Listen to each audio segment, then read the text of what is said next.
कोई चुनाव के नज़दीक अगर पार्टी छोड़ के दूसरी पार्टी में जाता है तो कयास पब्लिक के द्वारा लगाए जाते हैं कि कहीं ना कहीं लॉबिंग अच्छी हुई है और आने वाले चुनाव में पार्टी इनको अपना प्रत्याशी बनाएगी। संभावना को किस तरीके से देखते हैं? नमस्कार दोस्तों, मैं विक्रम फिर हाजिर हूँ आपके साथ एक इस नए वीडियो में। आप देख रहे हैं रंगीलो झुंझुनू और आज हमारे साथ शख्सियत हैं उदयपुर वाटी से विजेंद्र जी इंदरपुरा। कांग्रेस में एक बड़ा नाम रहा था, प्रदेश महासचिव रहे, 2008 का कांग्रेस की टिकट पर विधानसभा उदयपुर वाटी से चुनाव भी लड़ा, हालांकि उसमें सफलता नहीं मिली। अब फिर चुनावी मैदान में हैं और इस बार पाला बदल के भी हैं। बीजेपी में अभी बीजेपी विजेंद्र जी इंदरपुरा ने ज्वाइन कर ली है। तो सबसे पहला सवाल तो यही, आप तैयारियों में लगे हैं। मेरा बूथ सबसे मजबूत कार्यक्रम जो नरेंद्र मोदी जी का है उसमें बूथ को मजबूत करने में लगे हुए हैं। तो वो कौन से कारण रहे? आप एक बड़ा चेहरा कांग्रेस में थे, क्यों बीजेपी में जाने की जरूरत पड़ गई? देखिए, ऐसा है, जहाँ व्यक्ति का मान मिले, सम्मान मिले, कार्यकर्ताओं की कद्र हो, उनके कामों के प्रति, चाहे उनके विकास के काम हो, कुछ हद तक व्यक्तिगत भी हो सकते हैं, वो काम नहीं हो, सुनवाई नहीं हो, वार्तालाप का अभाव हो, इन सब परिस्थितियों को जो मद्देनजर रखते हुए कोई आदमी को एहसास होता है, मेरी जगह कोई दूसरा भी हो सकता था, तो उस वक्त ये निर्णय करना पड़ता है कि जहाँ मुझे ये चीज़ें नहीं ठीक लग रही, तो पार्टियां तो अलग अलग अपनी विचारधारा रखती हैं, वो अलग बात है। लेकिन चूँकि मुझे ऐसा लगा कि आज हिंदुस्तान में नरेंद्र मोदी जी के नाम का सिक्का पूरी दुनिया में चल रहा है। वो देश में कितना विकास कर रहे हैं, प्रदेश में कितना विकास कर रहे हैं, गांवों से जोड़ दिया लोगों को, सड़कों से जोड़ दिया, अनेक योजनाएं ऐसी कर दी जिनसे मैं प्रभावित हुए बिना नहीं रह सकता। जी, कहा यह जाए कि नरेंद्र मोदी जी से प्रभावित हो गए। हाँ। और कांग्रेस में जो अनदेखी थी उससे आहत आप भारतीय जनता पार्टी में चले गए। बहुत प्रयास किया कांग्रेस में कि मैं मेरी भावनाओं को पहुँचाऊँ, कार्यकर्ताओं की भावनाओं को पहुँचाऊँ, लेकिन लगातार उनको मैं समझता हूँ कि सत्ता का बहुत ज़्यादा अहम में वो लोग, ये सब तो नहीं कहूँगा, सत्ता का बहुत ज़्यादा व्यस्तता हो सकती है या जो भी कारण रहा हो, लेकिन मैं परेशान हो गया था कि न मैं कार्यकर्ताओं के काम करा पा रहा हूँ, न लोगों तक अपनी बात पहुँचा पा रहा हूँ।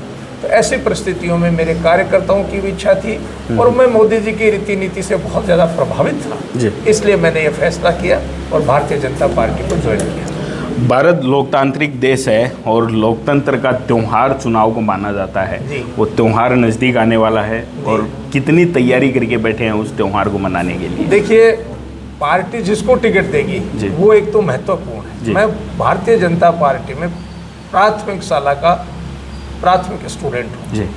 मेरा उद्देश्य होगा कि संगठन में, पार्टी में या जहाँ भी पार्टी उपयोग लेना चाहेगी, मैं ईमानदारी से भारतीय जनता पार्टी की रीति नीतियों को आगे बढ़ाने में अपना पूरा सहयोग दूंगा। और चूँकि मेरा 20 साल का अनुभव है, इसलिए मैं करीब करीब जिलों से भी वाकिफ़ हूँ, क्षेत्र से भी वाकिफ़ हूँ, तो मैं उन लोगों को भारतीय जनता पार्टियों के रीति नीति और अच्छे कार्यों के बारे में लोगों को अवगत कराऊंगा और ज़्यादा से ज़्यादा लोगों को भारतीय जनता पार्टी में जोड़ने की कोशिश करूँगा। इस समय की बात करें तो विधानसभा चुनाव जो नज़दीक आते जा रहे हैं, तो अलग अलग मंचों से आपकी पार्टी के शुभकर्ण चौधरी हैं, उनकी भी बात कर लेते हैं। राजेंद्र गुड्डा वर्तमान में राजस्थान सरकार में मंत्री हैं। बयानों में आपस में इतनी तल्खी है, राजेंद्र गुड्डा वार करते हैं शुभकर्ण चौधरी पर और उनका पलटवार होता है, कई बार भाषा है वो अशोभनीय भी हो जाती है। तो इन सब के बीच खुद को कहाँ पाते हैं? देखिए, मैं एक बहुत स्पष्ट बात पहले भी कहा हूँ, अब भी कहता हूँ, मैं दूसरे की लाइन छोटी करने वाला आदमी नहीं हूँ। कौन क्या बोलता है, कौन क्या करता है, उससे मुझे कोई वास्ता नहीं। लेकिन जब मैं बोलता हूँ तो मेरे संस्कार बोलते हैं, मेरी शिक्षा बोलती है, मेरी संगत बोलती है। और दूसरे का आप तुलना कीजिए, कौन क्या बोल रहा है, मुझे कहने की जरूरत नहीं। मैं एक सभ्य समाज से आता हूँ।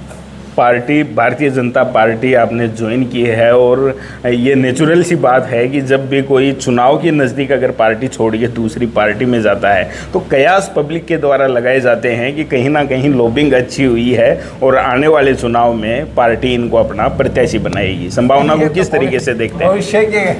भविष्य के संदर्भ की बातें कौन बता सकता है? नहीं, ये कयास तो लगाई जा रहे हैं। और वशिष्ठ भी नहीं बता सके थे कि राम जी को कल वनवास होने वाला है। जी, चलो मान लिया जाए कि पार्टी ने विश्वास जताया, आपको टिकट दी, तो कैसी तैयारियां हैं और आने वाले दिनों में किस तरीके से निर्णय करेगी? मेरे सरमाथे पे मेरा प्रयास है कि भारतीय जनता पार्टी का कमल उदयपुरवाटी में खिले, झुंझुनू में ज्यादा से ज्यादा सीटें जीते, प्रदेश में भारतीय जनता पार्टी की सरकार बने और लोगों के काम हो, विकास हो, एक देश भावना, राष्ट्र भावना से ओतप्रोत सरकार यहाँ प्रदेश को मिले, ये मेरी इच्छा है। 4.5 साल का जो कार्यकाल है इस बार का, उदयपुरवाटी की जनता को मंत्री भी पद मिला, उसके बाद इस कार्यकाल को किस तरीके से देखते हैं? कौन सी खामियां रहेंगी? पिछली सरकार में जो कांग्रेस की सरकार थी, जिसमें मैं भी था जी, वो सरकार ने सब जगह बराबर काम किए, चाहे वो निर्दलीय वहाँ से जीत के आया हो कॉन्स्टिट्यूंसी से, चाहे सत्ता का आदमी हो, चाहे विपक्ष का आदमी जी।